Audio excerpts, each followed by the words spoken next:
Good morning, good afternoon, good evening, depending on what part of the world you are in. And Politics with Laura.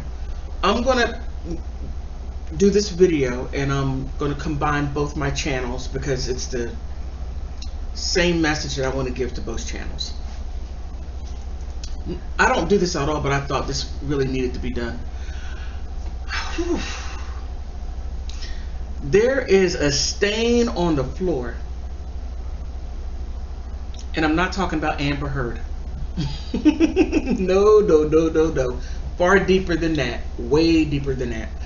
The stain on the floor is so ingrained into the wood that it's hard.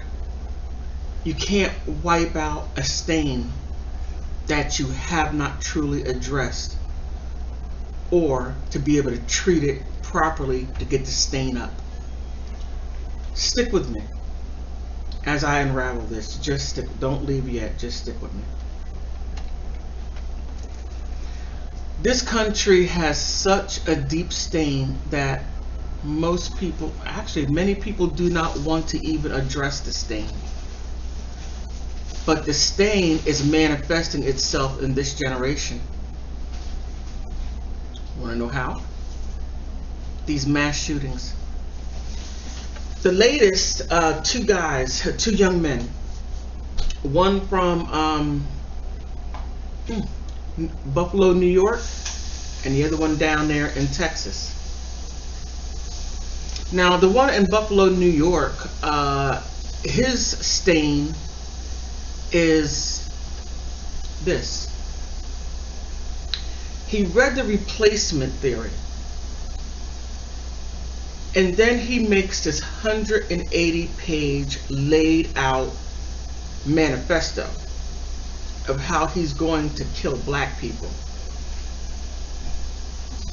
because the white population is dwindling. Now, young minds, it's very easy. Okay, let me put it like this. When you're educated, you basically are indoctrinated. True. To make you think in a way that people want you to think. Now, this replacement theory is adding on to the stain because it is giving people a sense of fear. Our numbers are dwindling, we are dying out, and we have to kill people so that we can at least stay on this earth. For us to survive, let's kill others. Well, I challenge you. Test the replacement theory. Test it.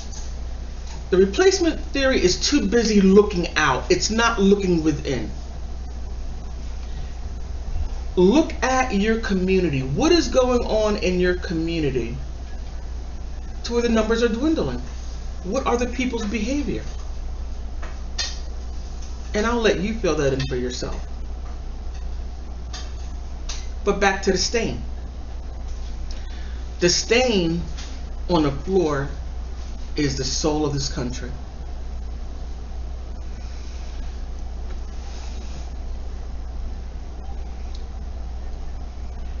This country and the people within this country are suffering from a spiritual problem.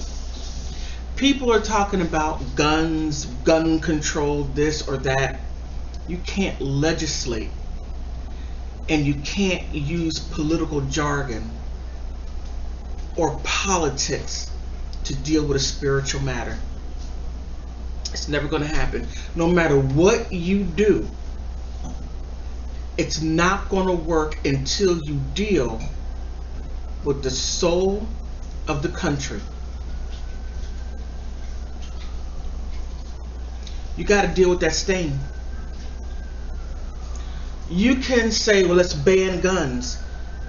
There are so many laws for guns, gun control.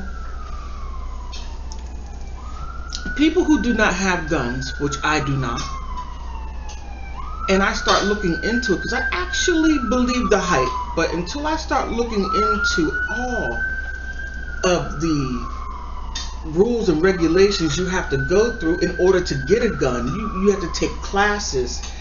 You have to learn how to shoot. You have to learn how to have all types of things. But people are not looking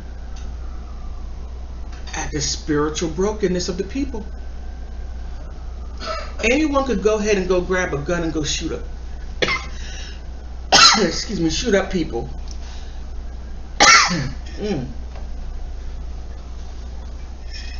Oh, excuse me. And you're talking about gun control, and these people are grabbing guns.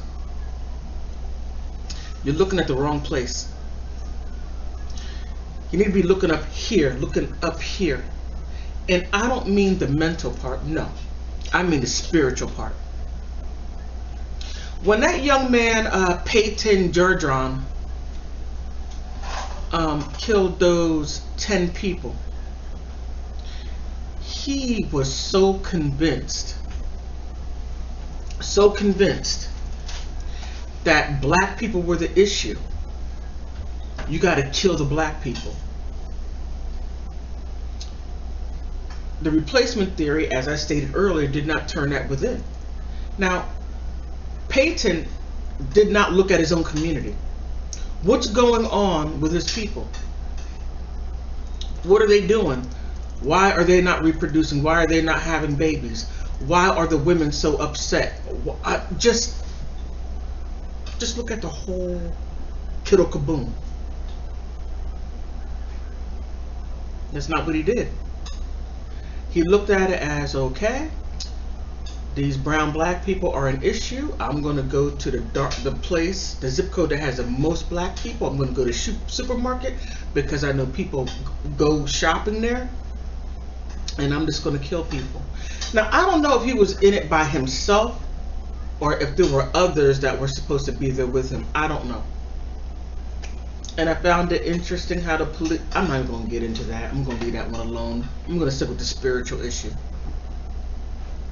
Now, the young man down there in Texas. Woo, what a stain, what a stain, what a stain.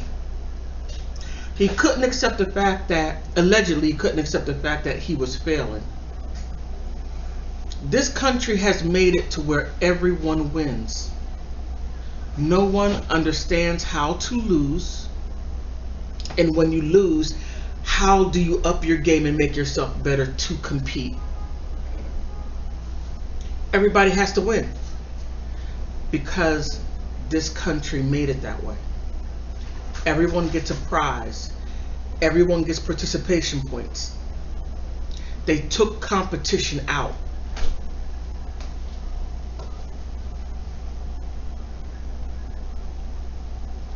No longer competing. It does something to the spirit. It does something to the spirit when you are led to believe that no matter, just by you showing up, you win.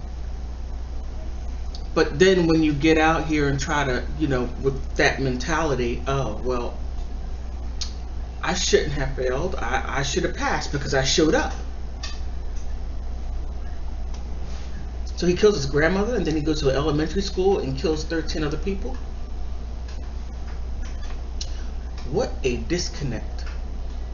Not only a disconnect with your fellow human being, but just spiritually disconnected. Now, these two young men have something in common. They do not understand the gravity of what they did. It hasn't sunk in yet. Peyton has not even, oh my goodness, 19 years old. His life is over. Not only did the people whose life that he has destroyed, he doesn't understand that he destroyed lives. He only understands that I killed some black people because I need more white people to be born so we don't perish. We have to save the white race. and not looking at what's going on in the white race. Why are white people not reproducing? Why are they at, what is it, 0 birth rate? One person dies and one person's born. Whereas in the black population, well, one black person dies and 3 or 4 black people are born. And then and it goes to different places. The statistics changes, but talking about here. Whew. Again, I come back to the stain on the floor. Until we address the issues, honestly, address the issues, make the issues right, and then heal the people, things will only get better. But if you continuously deny, nothing's ever going to get better. It's only going to get worse, and it's going to get worse.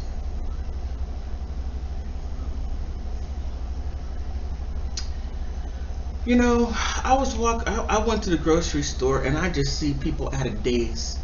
They're walking around in a complete daze, like, I don't know what to do. I thought, and this is just me speculating what people are thinking. I'm walking around looking at people, and number one, I notice people are not making eye contact. That's number one. That shows a disconnect and emptiness, in my opinion. And I see people a little on edge, like who's coming through the door, what you have. Like, you know, some black people are like, oh goodness gracious, I'm looking at every white person and I'm gonna look at you twice.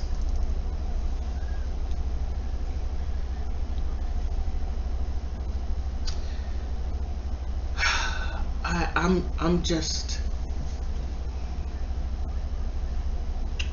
just dangling in the wind myself, because one thing is true. Again, the spiritual problem cannot be legislated, and it cannot be dealt with politically. You can't do it. Until you deal with the source of the brokenness, what broke the spirit, and mend that spirit, no matter what you do, no matter what laws you put in place, because people are going to grab guns. The left wants gun control, get rid of all the guns. Well, okay. You get rid of all the guns. Well, what about the guns that are left over that people get their hands on? You come and shoot up even more people, and people can't protect themselves. To me, that's not a well thought out idea. That's not thought out. Because I don't care how misplaced or misguided a person is, they will not go into a place if they know that people are armed and will shoot. It just wouldn't happen. People may not be mentally stable, but they're sure enough not stupid. So in my opinion, taking guns away is not the issue. It's dealing with the spiritual brokenness is the issue. It's dealing with the people that are crumbling right in front of our eyes. And we do nothing to stop it or to save what's left of us. We're too busy pointing the finger. You. No. Let's go back to the stain on the floor. That stain has to be addressed. That stain has to be properly healed in order for us to be better, to be healed. I gotta say, the replacement doctrine is a sad piece of work. It's sad because it's only looking out. It's only looking out. Oh, you're the issue. You're the issue. You're the issue. Why don't they have the replacement theory part 2, the real reason? Let's look at us. What are we doing? What's going on in our community? Why are we dwindling? Until you look at why your numbers are dwindling and look within yourself, then you can change that. But pointing at other people, killing other people, blaming other people, look at that stain on the floor. Again, you can't even theorize a spiritual problem because you're not going to come up with the right course of action. Because the course of action is either going to be political or you're going to legislate. You can't legislate or politic a spiritual problem. You can't. But on that note, I leave you with this. A house divided together against each other will fall. It will. Both ends moving back and forth. The roof will collapse right on in. But on that note, the stain wasn't about Amber Heard. If you like my content, like, subscribe. If you think I'm totally wrong, and you think I'm out in left field someplace, please leave something in the comments. Let's go ahead and talk it out. Or as I was saying on the Amber Heard case, walk it out, walk it back, walk it back. To my subscribers, I thank you. To the passerbys, I thank you. But you could also push the like button, leave a comment, something like that. Give me a little something. I mean, you know, likes, something in the comment section, or heck, subscribe. Most of all, I want to thank all of you for stopping by, because you could be anywhere, but you're here. Bye.